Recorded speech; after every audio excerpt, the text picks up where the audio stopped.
Bajaj discover bike, gear পড়ছে না। তো ক্লাচ খুললাম, ক্লাচ খুলে দেখছি প্রথমেই এই টাইমিং চেনের গাইড এক পিস ভেঙে পড়ে আছে। তারপর নিচেতে দেখছি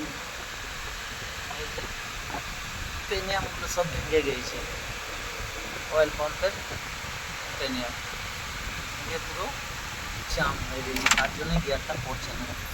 পেনিয়ামটা দিয়ে গিয়ার শিফটারটা আটকে গেছে, এখন মনে হয় গিয়ারটা আবার পড়বে।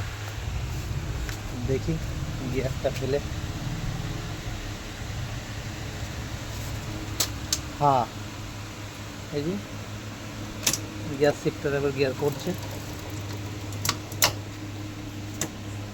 গিয়ারটা পড়ছে। তো এখন কাস্টমার তো বাড়িতে দিয়ে গেছে গাড়ি, এটা খুলে দেখতে হবে। ভেঙে গেছে এটা, এটা পাল্টায়